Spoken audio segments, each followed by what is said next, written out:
Job. Dan looks like he's on top of that. Let's sing number 115. Jesus is all the world to me. We'll just do a couple of verses. Y'all sing loud because it hurts to sing. It hurts worse to sing than it does to talk. Y'all ready? 115. See, I started coughing already. Jesus is all the world to me, my life, my joy, my all. He is my strength from day to day. Without him I would fall. When I am sad, to him I go. No other one can cheer me so. When I am sad, he makes me glad. He's my friend. Last verse. Jesus is all the world to me. I want no better friend. I trust him now, I'll trust him when life's fleeting days shall end. Beautiful life with such a friend. Beautiful life that has no end. Eternal life, eternal joy. He's my friend. Man, that's a pretty song. Sorry, I got it in a key too low.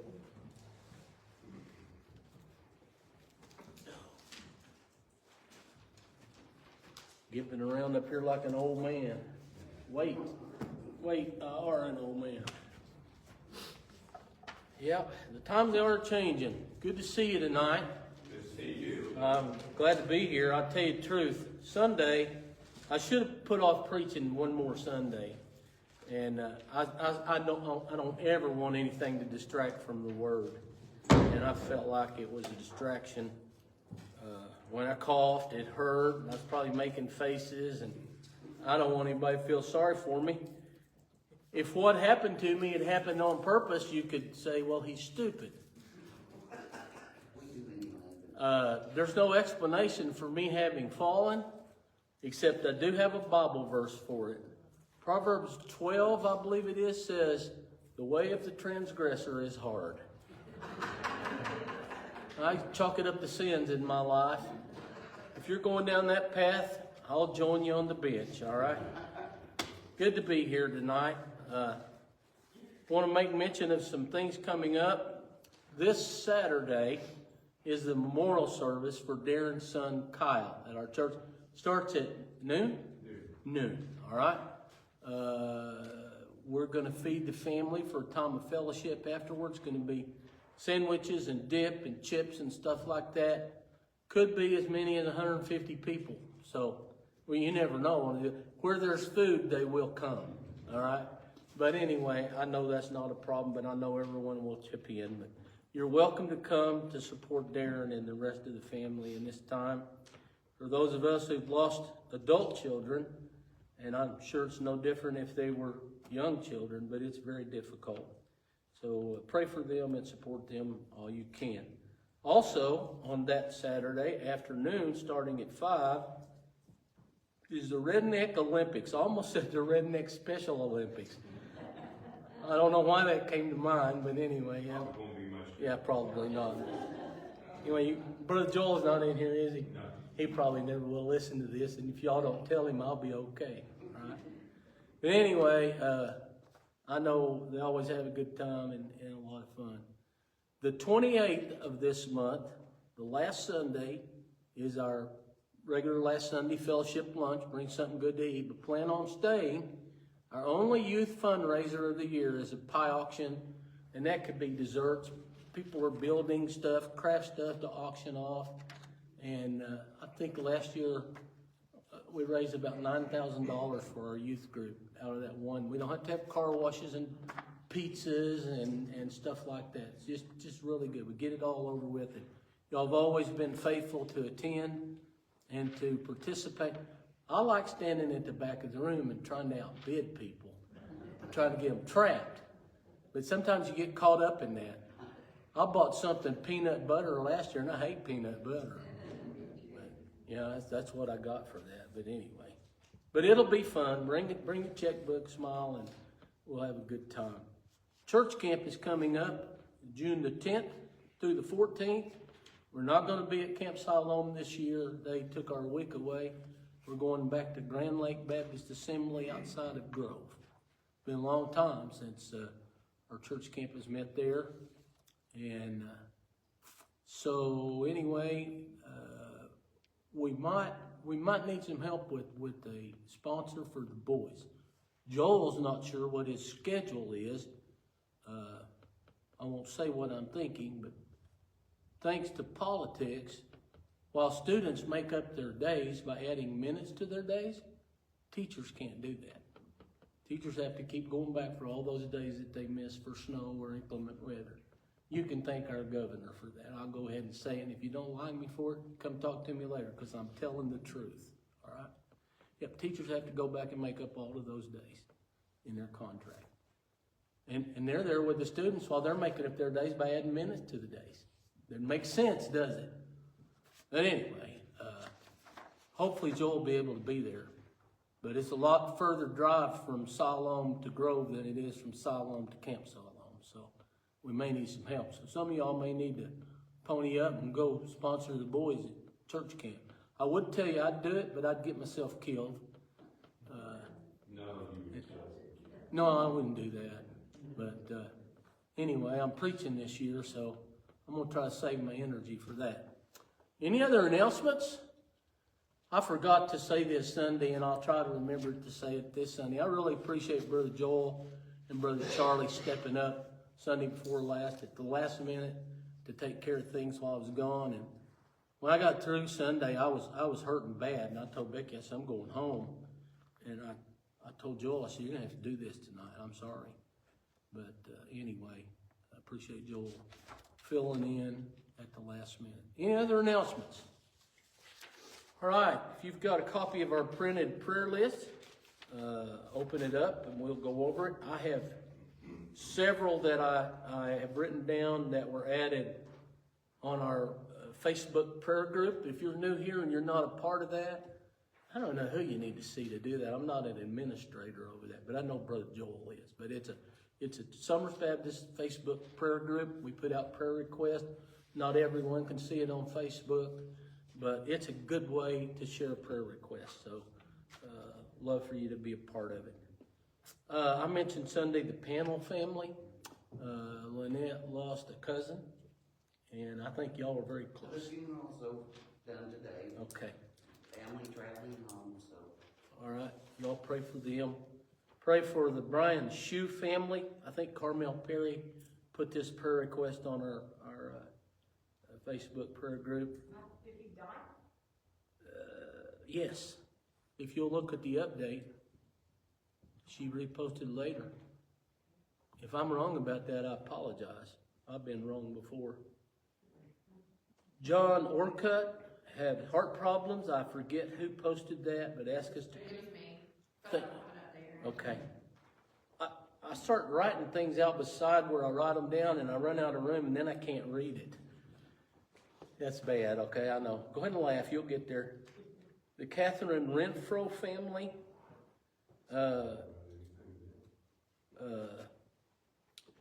Sydney Williamson, we were asked to pray for. And also I learned today that Hugh Bailey spent the day at the hospital in ER. Did I hear he got to come home, Ed? He did. Okay, I thought I heard somebody say he got to come home. Pray for Brother Hugh. He went in and his blood pressure was out of whack, having problems breathing and those things. But pray for Brother Hugh and Miss Judy and them. Sydney Williamson had been on her prayer list, and somebody posted that she'd passed. So remember that family. Pray for Miss Merle. She passed away? Yes. That's what I saw on our Facebook group. Becky, look that one up. See if I got it right. Brian Shue is still alive, as far as I can tell.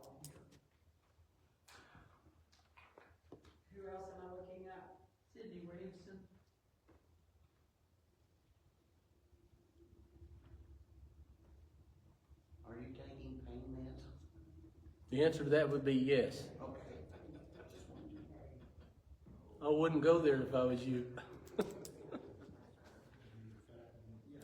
Anyway, if I'm wrong, look, somebody tell. Pray for Deanna Pinkerton. I mentioned Miss Merle. She's doing better, but she's getting over the shingles. Gwen Morris asked us to pray for her. Summer Draper got to come home from the hospital and be with her baby. That's a good thing. I mentioned Sunday about having a benefit for the Scott Lee family. We're going to do that on June the 1st, Saturday, June the 1st. We'll do it in the evening. I've kind of got a plan. I'm going to talk to some people about helping provide the meal, and they don't charge anything to do it. We can raise money through the meal. Beans, cornbread, fried taters, and all that. A couple boys from Prairie Grove have been doing this for fundraisers for a while, and I need to get a hold of them.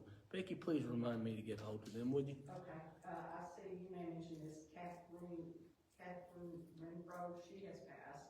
Okay. I'm not finding whoever else it was supposed to be. All right. Well, Jack keeps reminding me, y'all want to come up and help me?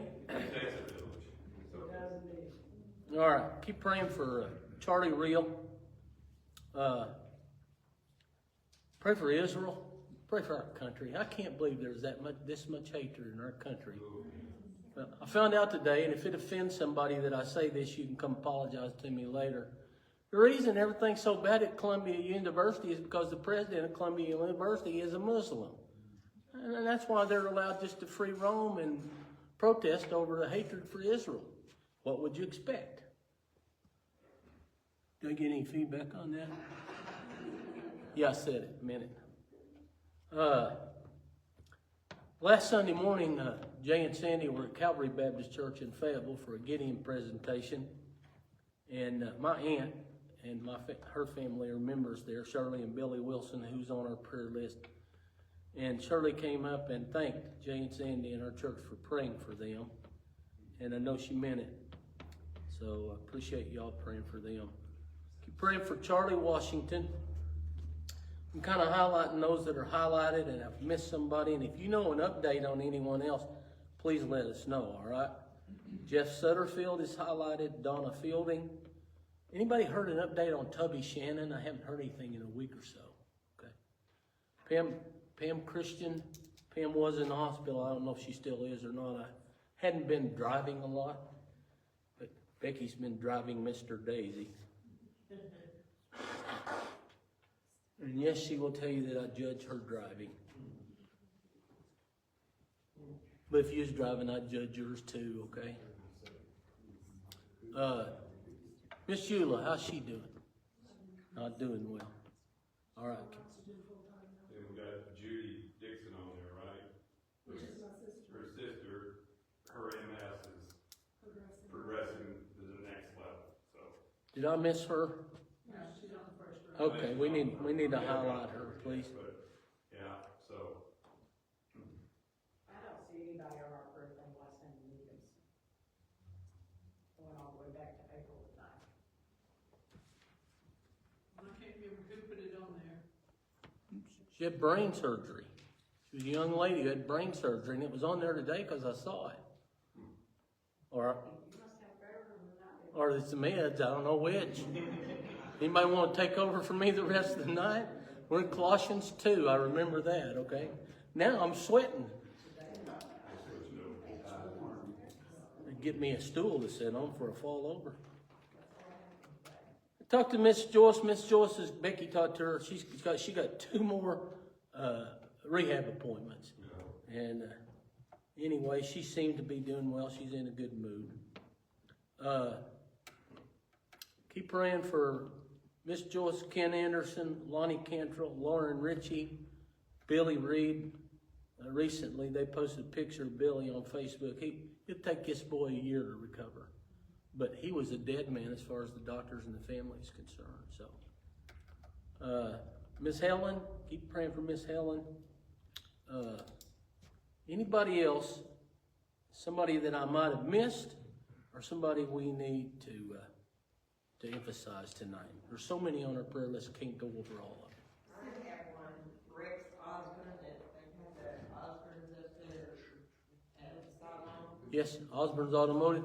He's been in the hospital with septic and he's been really bad. They got him sent home, but he's still on medication, so. Okay. Rex Osborne. Pray for him, please. Who else? Sue, you can take Leanne Wayman on. Is that, Leanne Wayman. Okay. She is. Second row. Yep, I lost her. yeah. Yeah, second row, about halfway down. And I'm not the only one. You can also take Jim Trammell, he's doing really good. Okay. You can take, Tony Golden off, he's on the third row, toward the bottom. Okay. Sue, I'm pretty sure you can take Anita Sindelar off on the last row, about almost the middle down. I bet you can take Laura Jones off too. Yeah. Okay. You can take Amber Hutchinson off. Yep. And right above her, you can take Jennifer Nolan off. Wait a minute, okay, where's she at? Third row, 2/3 of the way down. Okay. Jennifer and Amber. All right, got it, thank you. Well, y'all did good tonight. Charles goes for his stress test tomorrow. Betty's excited. The nuclear stress test. That's scary when just the way they say it. The nuclear. They're gonna do something. You light up like a pinball machine and pay off in silver dollars. If you don't like it, you don't do it, I'm telling you. I can't imagine Charles being stubborn or anything. Of course, I will say I know who he's married to. Stubbornness would be a virtue there. Come on, he married a lemming. Gotta be. Ah, come on now. Testify, Dan. Testify. I'm gonna start a family fight and walk out. All right? Yeah. I love it when I do this. And we are live. I want y'all to know that. None of them will watch you. Yet. They hear about it. Anybody else have a prayer request? Thank you for your praying for me. It's going to take a while to recover from. I didn't really break the ribs. I separated them. And it's the weirdest pain I've ever dealt with in my life. Sometimes it hurts back here. Sometimes it hurts up here. Sometimes it hurts around here. It just moves around like I got a squirrel in there gnawing on me. And he decides to move. And I'm a baby when it comes to pain. Most men That's categorizing. That's No, that's profiling. it's profiling. Profiling is wrong. We want to divide up male and female sides tonight? Oh, no, you got families pitted against family here, so. Boy, I'm We're good gonna at make it. different colors. When we look back on this, y'all blame it on meds, okay? All minds clear? Y'all are making a bad impression on our newest members, all right? Ken and Dee don't know what to think about us. Oh, man. Joel, come on. You're right. She works with Joel, so. Yeah. She knows. All minds clear. Let's pray and go to Colossians chapter 2. Ed, lead us, please, sir. Father, we are again thankful that you made it possible for each of us to be here, and that you made us enjoy being here and want to be here. Yes. Praise you for that. And we pray for those that are not here.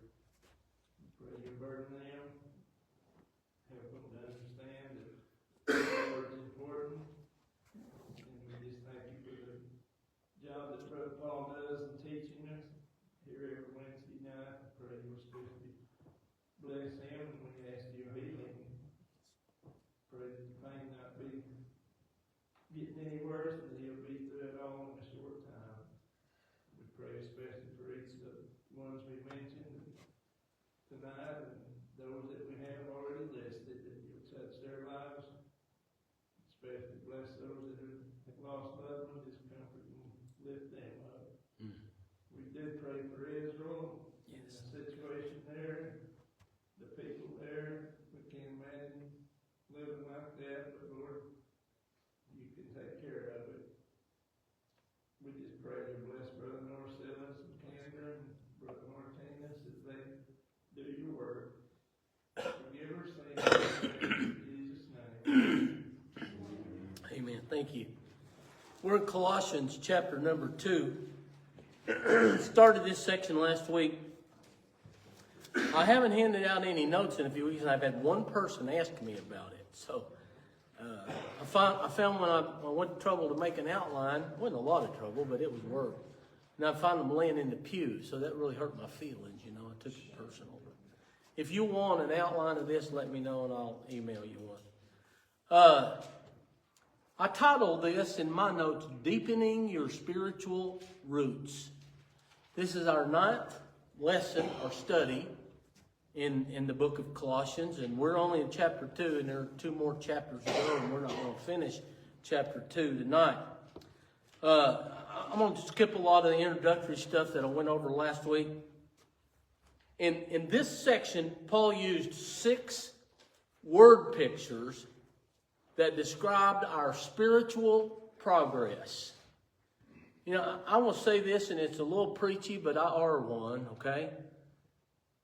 I know people have been saved 20, 30 years, and the only testimony they've got was, Jesus saved me back when I was 10 in 1964. Well, that's a good testimony.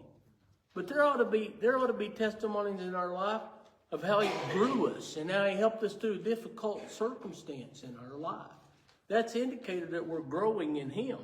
So spiritual progress is not only needed, it's required. I think we ought to be growing. And anyway, so he used a picture of a soldier in verse 5.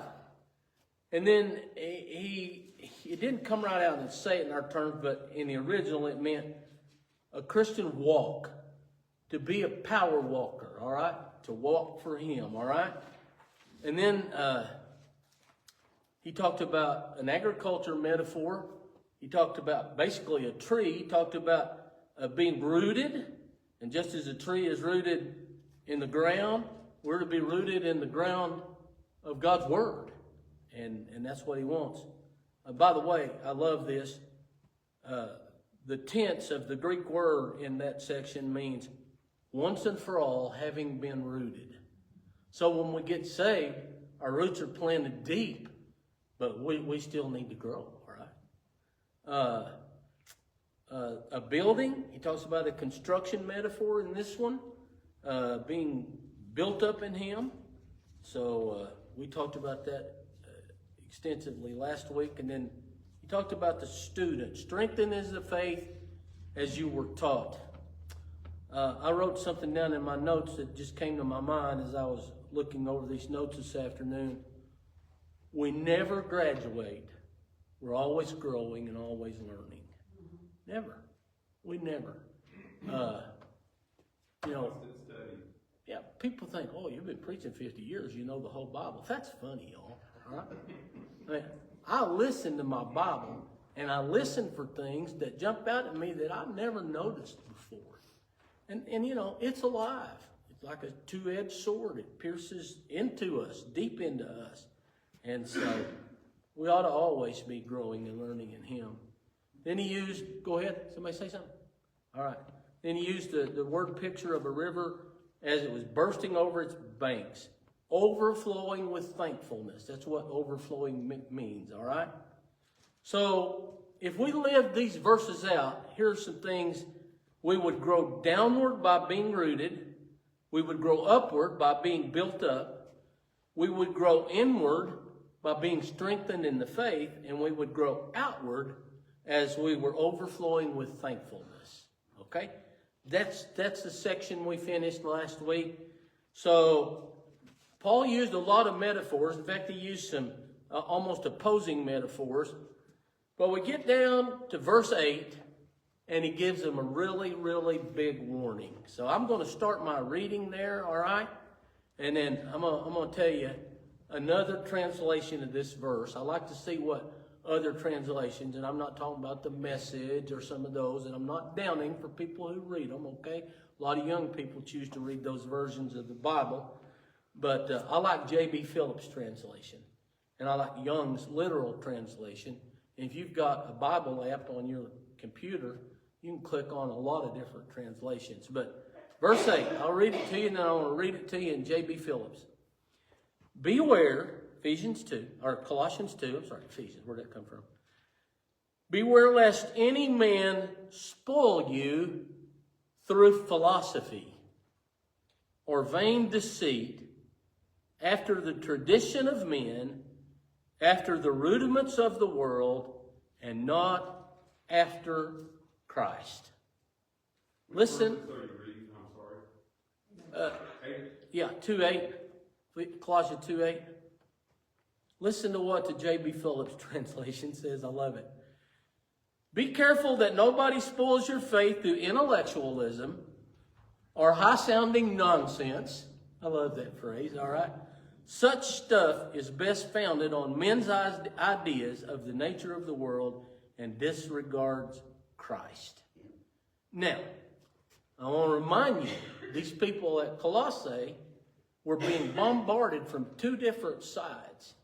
And as we go through the rest of this chapter, you're going to see where that Eastern mystical religion played a part in some more things that Paul is saying to them. Remember, Paul had never met them. He had never been there. Their pastor walked to Rome to talk to Paul about what was going on. And Paul wrote this letter to try to help them on. They were being bombarded on one side by the legalists, the Judaizers, the Judaistic legalists, all right? And he's going to address that more as we progress throughout this chapter. So, somebody give me a good working definition of philosophy.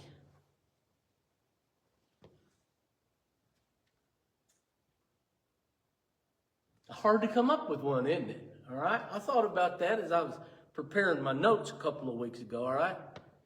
It literally means the love of wisdom. The love of wisdom, all right? Well, yeah, it kind of scratched me out. A lot of other people I know, all right? But let me tell you, when it comes to the philosophy of the world, here's where the warning comes in. And Paul is warning them about it because, first of all, it's very hollow. I will say this, and if it offends you, I'm not going to apologize because I really believe it. Earth Day was it yesterday? Yesterday was Earth Day. And I thought about so many people holding festivals, worshiping the earth and basically bowing down to the earth and Mother Earth. We hear that a lot, and Father God, and they tie those two together and spiritualize the both of them. Listen. Father time. Yeah, and the Bible says, listen, the time will come when they will worship the creation more than the Creator. That's in Romans. And it's a downward spiral that he's describing of the heathen nations. And it makes me afraid that's what we're becoming. Well, look at the eclipse. Oh, yeah. People flew in here to watch the eclipse. Yeah. Yeah. And you know, there are people that basically worshipped it. And one guy said he'd travel all over the world watching eclipses. You gonna go blind? I mean, I can't see them little glasses they were giving away helped a whole lot. I don't know. We'll know in time, okay? The philosophies of the world, when compared with the reality of human existence, are far off the mark. You know, you look at Job's life, and I like to read the book of Job and try to read through the book of Job at least twice a year. And I was pondering Job the other day, working on a sermon. I don't know when the Lord will let me preach it. But after everything happened to Job, in a day's time, he lost everything he had with the exception of his wife. And his friends came. And some of their philosophy, their thought pattern, reminds me of the philosophy of the world. The basic rudiment of the world's philosophy, and I laughed about it a minute ago, that verse in Proverbs that says the way of the transgressor is hard. But when we see somebody going through something bad, we think, what'd they do? We shouldn't. You know, I mean, that's what Job's friends thought, and they tried to convince him that he'd definitely done something to deserve it, or a just God wouldn't have allowed that to happen or done that to him. And, you know, Job spent his whole time arguing that he was righteous, he didn't need that, and they were both wrong. Because the whole point of the book is not about Job, it's not about Job's friends, not about Job's trials, not about Job's afflictions. It's about God. And when Job took his eyes off himself, put his eyes on God, man, did he ever see. And finally he said, man, now I see myself for who I am. Sorry I got off on that. The philosophies of the world are hollow. Second, they're very deceptive. They're very deceptive. You know, it hadn't been too many years ago, and it's probably going on now because it's probably just common. But in most of our public schools across the nation, you couldn't teach Christianity even as a historical. You couldn't teach the Bible as a historical book. And yet Islam is taught. Other religions are taught. And if you think we're the majority anymore, you're wrong. All right? And if you think we're a Christian nation, you're wrong. We're not a Christian nation anymore. That ship sailed probably 25 years ago. But, I mean, I'm thankful that we still have some Christian people in this world, and we have some Christian people involved in politics. But we're not a Christian nation. And if that offends you, that's the third time I've said that tonight. Tidings. There are a lot of things that sound good, but they're misleading. A lot of things that sound good that lead people astray. A lot of philosophy depends on human tradition. They arise out of the thinking of men, they find a foothold in society, and then they're passed from generation to generation so as to appear popular and widely supported. It reminded me of that story about the young couple who just got married. She was kind of learning how to cook.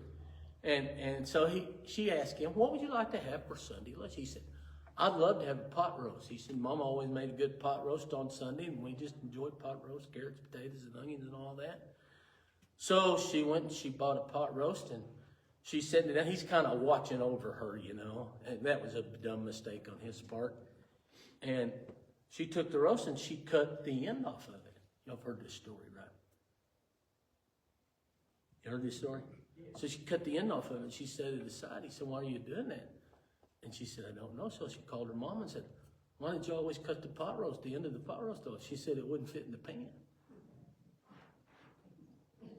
There's a lot of stuff that's being put out today that has become tradition and accepted that is just as stupid as that. They don't have any idea why we do it.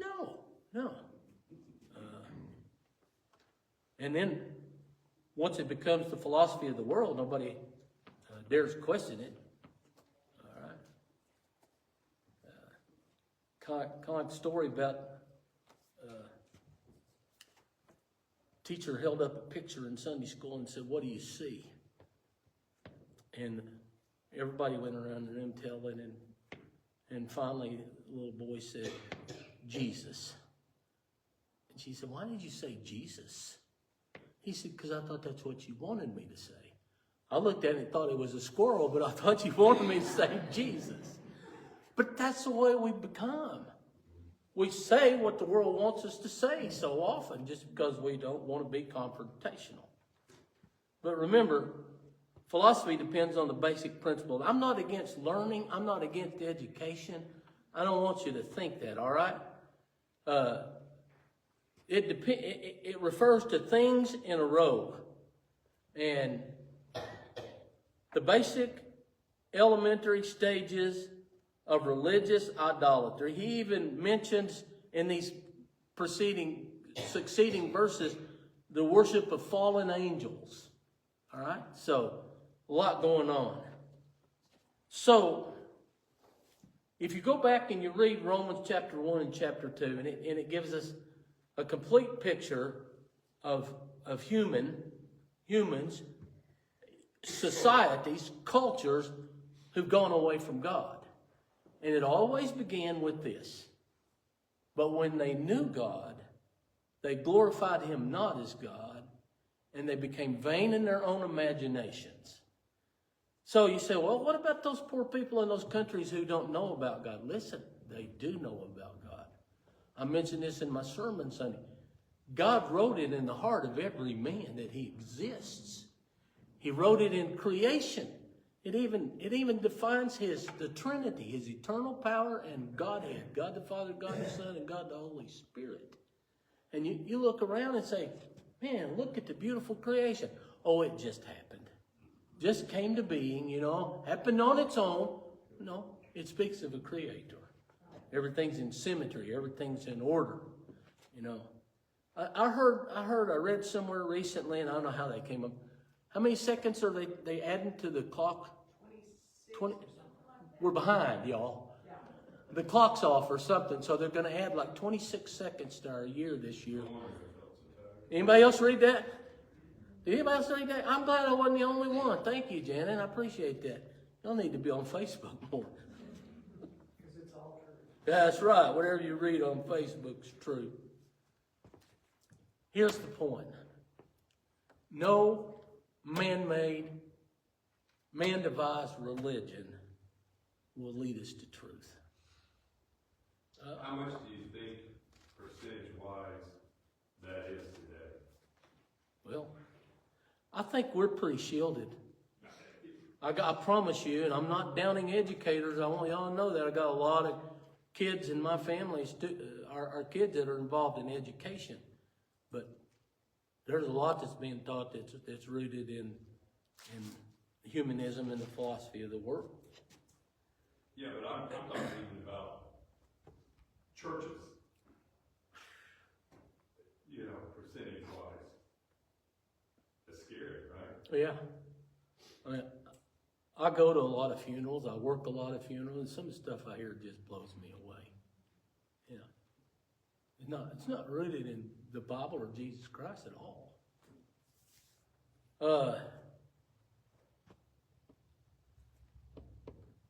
All right, I'm going to read some from Romans, and then I'll close. If you've got a comment, you just jump right in when I get through. All right, Romans 1, verse 17. For therein is the righteousness of God revealed from faith to faith, as it is written, the just shall live by faith. For the wrath of God is revealed from heaven against all ungodliness and all unrighteousness of men who hold the truth in unrighteousness. And when they didn't know the truth, they had the truth, but they went ahead and they held on to it, but in unrighteousness. Because that which may be known of God is manifest in them, for God had showed it unto them. The invisible things of him from the creation of the world are clearly seen, being understood by the things that are made, even his eternal power and Godhead.